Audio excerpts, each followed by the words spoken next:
sense of the word. I'm not an emotional impression. Is that your impression? No. Mike Wallace, Ayn Rand, 225, Well, dash 1. I've practiced it all my life.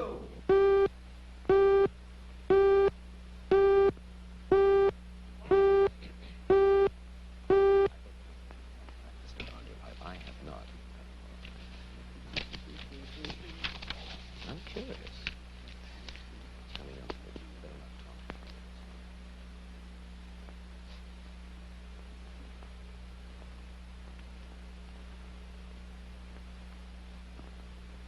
This is Mike Wallace with another television portrait from our gallery of colorful people.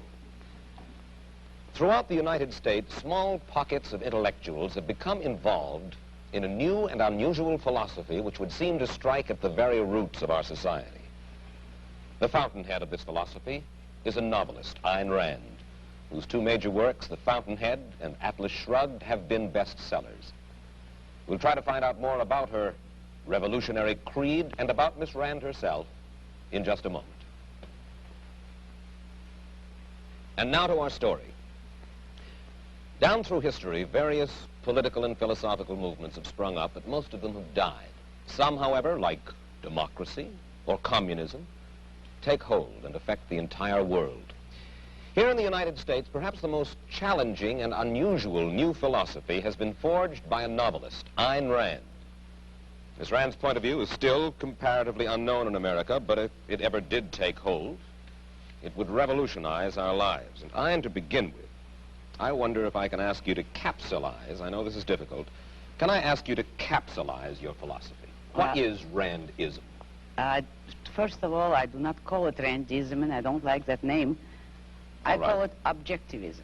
All right. Meaning a philosophy based on objective reality. Now let me explain it as briefly as I can.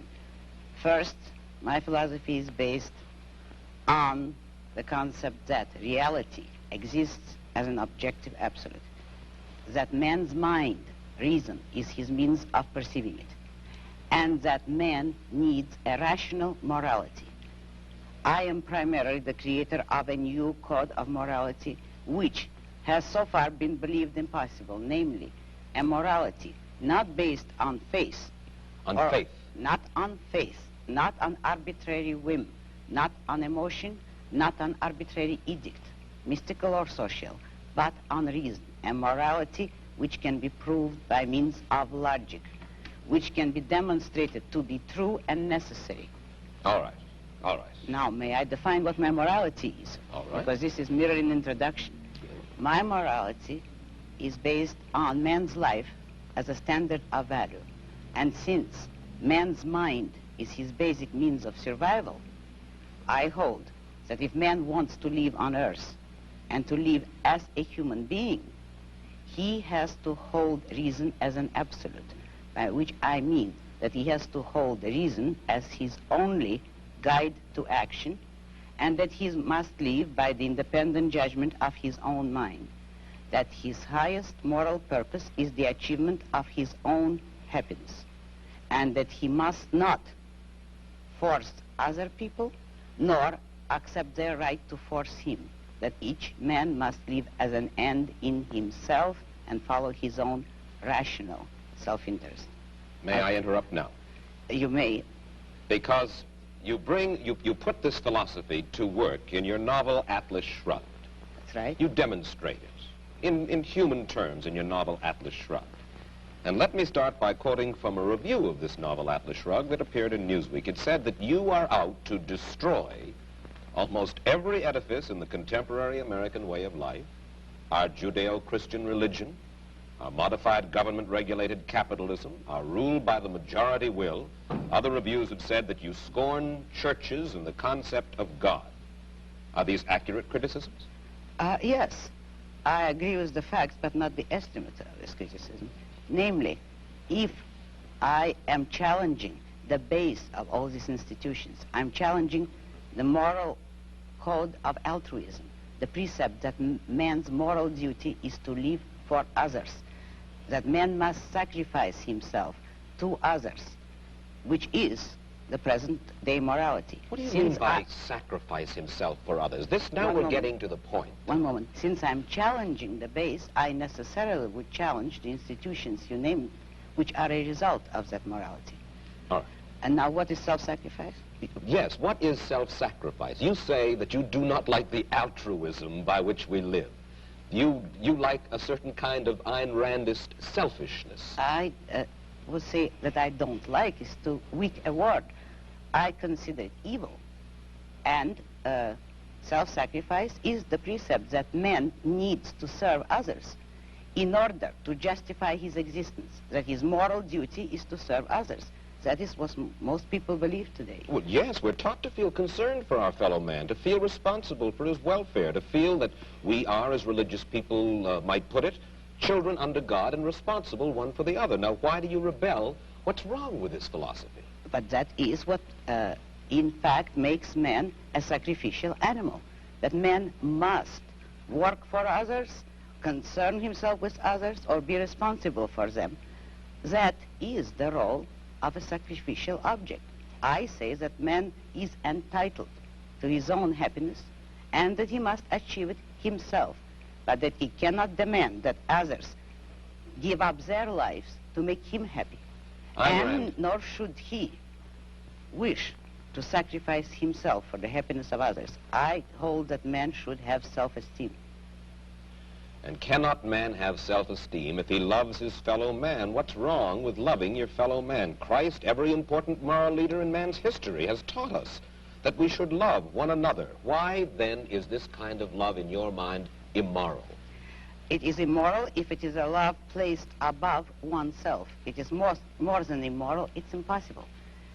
Because when you are asked to love everybody indiscriminately, that is, to love people without any standard, to love them regardless of the fact of whether they have any value or virtue, you are asked to love nobody. But in a sense, in your book, you talk about love as if it were a business deal of some kind. Isn't the essence of love that it is above self-interest? Well, let me make it concrete for you. What would it mean to have love above self-interest? It would mean, for instance, that a husband would tell his wife, if he were moral, according to the conventional morality, that I am marrying you just for your own sake. I have no personal interest in it, but I am so unselfish that I am marrying you only for your own good. Well, should husbands and wives would tally any woman like that? Should husbands and wives tally up at the end of the day and say, well, now, wait a minute. I love her if she's done enough for me today, or she loves me if I have properly performed my functions? No, you misunderstood me. That is not how love should be treated. I agree with you that it should be treated like a business deal, but every business has to have its own terms and its own kind of currency. And in love, the currency is virtue. You love people not for what you do for them or what they do for you. You love them for the values, the virtues which they have achieved in their own character. You don't love causelessly. You don't love everybody indiscriminately. You love only those who deserve it. And then if a man is weak or a woman is weak, then he is beyond love? He certainly does not deserve it. He certainly is beyond. He can always correct it. Man has free will. If a man wants love, he should correct his weaknesses or his flaws, and he may deserve it. But he cannot expect the unearned, neither in love nor in money, neither in matter nor spirit. You have lived in our world, and you recognize the fallibility of human beings. There are very few of us, then, in this world, by your standards, who are worthy of love. Unfortunately, yes, very few. But it is open to everybody to make themselves worthy of it, and that is all that my morality offers them. If they will a way to make themselves worthy of love, although that's not the primary motive. Let's move ahead. Let's move ahead. How does your philosophy translate itself into the world of politics? Now, one of the principal achievements of this country in the past 20 years particularly, I think most people agree, is the gradual growth of social protective legislation based on the principle that we are our brother's keepers. How do you feel about the political trends of the United States, the Western world? The way everybody feels, except more consciously. I feel that it is terrible, that you see destruction all around you, and that you are moving toward disaster until and unless all those welfare state conceptions have been reversed and rejected. It is precisely these trends which are bringing the world to disaster, because we are now moving towards complete collectivism or socialism, a system under which everybody is enslaved to everybody. And we are moving that way only because of our altruist morality. Yes, but you say everybody is enslaved to everybody, yet this came about democratically, and free people in a free country voted for this kind of government, wanted this kind of legislation. Do you object to the democratic process? I object to the idea that people have the right to vote on everything. The traditional American system was a system based on the idea that majority will prevailed only in public or political affairs, and that it was limited by inalienable individual rights. Therefore, I do not believe that a majority can vote a man's life or property or freedom away from him. Therefore, I do not believe that if a majority votes on any issue, that this makes the issue right. It doesn't. All right. Then how do we arrive at action?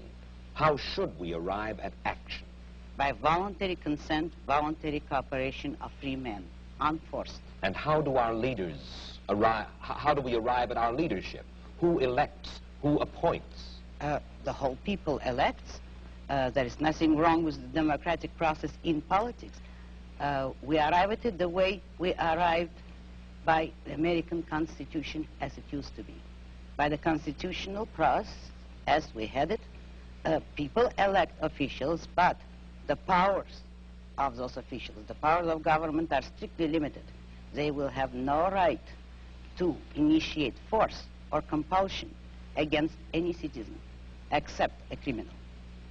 Those who have initiated force will be punished by force, and that is the only proper function of government. What we would not permit is the government to initiate force against people who have hurt no one, who have not forced anyone. We would not give the government or the majority or any minority the right to take the life or the property of others. That was the original American system. When you say take the property of others, I imagine that you're talking now about taxes. Yes, I am. And you believe that there should be no right by the government to tax. You believe that there should be no such thing as welfare legislation, unemployment compensation, regulation during times of stress, certain kinds of rent controls and things like that. That's right. I'm opposed to all forms of controls. I am for an absolute, laissez-faire, free, unregulated economy. Let me put it briefly. I'm for the separation of state and economics, just as we had separation of state and church, which led to peaceful coexistence among different religions after a period of religious wars. So the same applies to economics. If you separate the government from economics, if you do not regulate production and trade, you will have peaceful cooperation and harmony and justice among men. You are certainly enough of a political scientist to know that certain movements spring up in reaction to other movements. The labor movement, for instance, certain social welfare legislation. This did not spring full-blown from somebody's head, out of a vacuum. This was a reaction to certain abuses that were going on. Isn't that true, Ian? Not always. It actually sprang up from the same source as the abuses.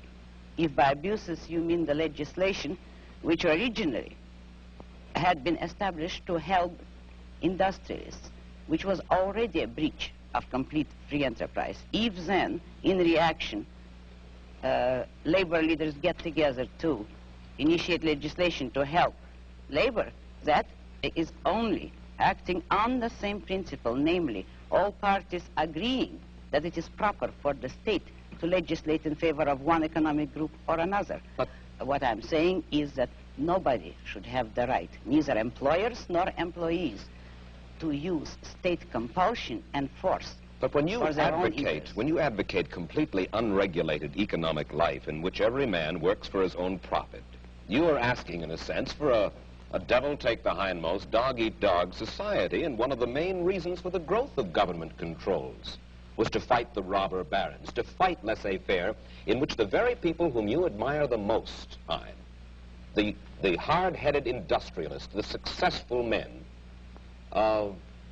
perverted the use of their power.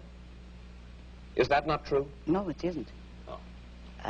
This country was made not by robber barons, but by independent men, by industrialists who succeeded on sheer ability. And having, by of course they ability, succeeded. I mean without political force, help, or compulsion. But at the same time, there were men, industrialists, who did use government power as a club to help them against competitors. They were the original collectivists. Today, the liberals believe that that same compulsion should be used against the industrialists for the sake of workers. But the basic principle there is, should there be any compulsion? And the regulations are creating robber barons. They are creating capitalists with government help, which is the worst of all economic phenomena. I think that you will agree with me when I say that you do not have a good deal of respect for the society in which you and I currently live. You think that we're going downhill fairly fast. Now, I would like you to think about this question, and you'll have a minute intermission to ponder it, and then come back and answer it. Do you predict dictatorship and economic disaster for the United States if we continue on our present course? Do you? And we'll get Ayn Rand's answer in just a moment. And now back to our story. All right, Ayn Rand, what I'd like to know is this. Since you describe it as happening in your novel Atlas Shrugged, do you actually predict dictatorship and economic disaster for the United States? If the present collectivist trend continues, if the present anti-reason philosophy continues, yes, that is the way the country is going. But I do not believe in historical determinism, and I do not believe that people have to go that way. Men have the free will to choose and to think. If they change their thinking, we do not have to go into dictatorship. Yes, but how can you expect to reverse this trend when, as we've said, the country is run by majority rule through ballot, and that majority seems to prefer to vote for this modified welfare state? Oh, I don't believe that. You know as well as I do that the majority today has no choice. What do you The mean? majority has never been offered a choice between controls and freedom. How do you account for the fact that an almost overwhelming majority of the people who are regarded as our leading intellectuals and our leading industrialists, the men whom you seem to admire the most, the men with the muscle and the money, favor the modified capitalism that we have today? Because it is an intellectual issue. Since they all believe in collectivism, they do favor it. But the majority of the people has never been given a choice. You know that both parties today are for socialism, in effect, for controls, and there is no party. There are no voices to offer an actual pro-capitalist, laissez-faire economic freedom and individualism. That is what this country needs today. Isn't it possible that we all believe in it because we are all basically lonely people and we all understand that we are basically our brother's keepers? You couldn't say that you really understand it because there is no way in which you could justify it. Nobody has ever given a reason why men should be their brother's keepers, and you've had every example, and you see the examples around you of men perishing by the attempt to be their brother's keepers. You have no faith in anything. Faith? Only No. in your mind. That is not faith. That is a conviction. That is not faith. That is a conviction. Yes, I have no faith at all. I only hold convictions. Who are you, Ayn Rand? When I say that, I would like to know just a little bit of your vital statistics. You have an accent which is Russian. Russian. You were born in Russia? Yes. Came here? Oh, about 30 years ago. And whence did this philosophy of yours come? Out of my own mind, with the sole acknowledgement of a debt to Aristotle, who is the only philosopher that ever influenced me. I devised the rest of my philosophy myself. Your parents, did they die in Russia, or did they come here to the United States? No, I came here alone, and I don't know. I have no way of finding out whether they died or not. You are married? Yes. Your husband, is he an industrialist? No, he's an artist. His name is Frank O'Connor. And he, not the Paints. writer? He No, paints. not the writer. And does he live from his painting? He's just beginning to study painting. He I was see. a designer before. Is he supported in his efforts by the state? Most certainly not. He's supported by you for the time being? No, by his own work, actually, in the past. Well, I know. By but- me, if necessary, but that isn't quite necessary. And there is no contradiction here, in that you help him. No, because you see, I am in love with him selfishly. It is to my own interest to help him if he ever needed it. Would not call that a sacrifice because I take selfish pleasure in it. Let me put one specific case to you. Suppose under your system of self-sufficiency, one single corporation were to get a stranglehold on a vital product or a raw material, uranium, for instance, which might be vital for the national defense, and then would refuse to sell it to the government. Then what? Under a free system, no one could acquire a monopoly on anything. If you look at economics and economic history, you will discover that all monopolies have been established with government help, with the help of franchises, subsidies, or any kind of government privileges. In free competition, no one could corner the market on a needed product. And let's say there is a deposit. History will support me. There is a deposit of uranium in Nevada. It's the only one in the United States, and it's our only access to that. And for self-defense, we need this. Whereas, let's say, in the Soviet Union, the state is able to command that. And a kind of a strange man of strange beliefs got hold of this uranium and said, I will not sell this uranium to my government.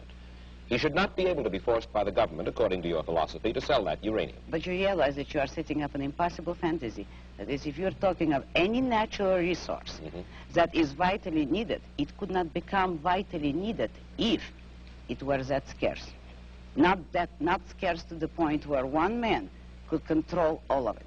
So long as, I'm using your example, if a natural resource exists in more than one place in the world, no one man is going to control it. All right, let's take another. How do we build roads, sanitation facilities, hospitals, schools? If the government is not permitted to force, if you will, by vote, taxation, I'll use your word, we have to depend upon the trickle-down theory, upon the noblesse oblige, the largesse. I will answer you by asking you a question. Who pays for all those things? All of us pay for these things. When you admit that you want to take money by force from someone and ask me how are we going to build hospitals or roads, you admit that someone is producing the money, the wealth, that will make those roads possible. Now you have no right to tell the man who produced the wealth in what way you want him to spend it. If you need his money, you can obtain it only by his voluntary consent. And you believe in the eventual goodwill of all human beings, or at least that top echelon of human beings, whom you believe will give willingly. No goodwill is necessary, only self-interest. Only I believe in private roads, private post offices, private schools. When industry breaks down momentarily, and there is unemployment, mass unemployment, we should not be permitted to get unemployment insurance. Social Security we do not need. Will depend upon the self-interest of these enlightened industrialists whom you so admire to take care of things when the economy needs a little lubrication and there are millions of people out of work. Study economics. A free economy will not break down. All depressions are caused by government interference. And the cure is always offered so far to take more of the poisons that cause the disaster. Depressions are not a result of a free economy. And one last question. We only have about a half a minute. How many Randists, you don't like the word, I beg your pardon. Objectivists. How many objectivists would you say there are in the United States? It's hard to estimate, but I can tell you some figures. My best intellectual, Nathaniel Brandon, a young psychologist, is giving a series of lectures on my philosophy in New York. He has received 600 letters of inquiry within the month of January. He's giving these lectures, and the attendance is growing in geometrical proportion. Ein, I'm sure that you have stimulated a good many people, more people than already have, to read your book, Atlas Shrugged, and The Fountainhead. And I'm equally sure they will be stimulated for the reading, indeed, if they do not agree. Thank you. Thank you very much. I'll be back in a moment with my personal footnote to the story of Ayn Rand. As we said at the outset, if Ayn Rand's ideas were ever to take hold, they would revolutionize the world. And to those who would reject her philosophy, Miss Rand hurls this challenge. She has said, for the past 2,000 years, the world has been dominated by other philosophies. Look around you. Consider the results. We thank Ayn Rand for adding her portrait to our gallery, one of the people other people are interested in. Mike Wallace, goodbye.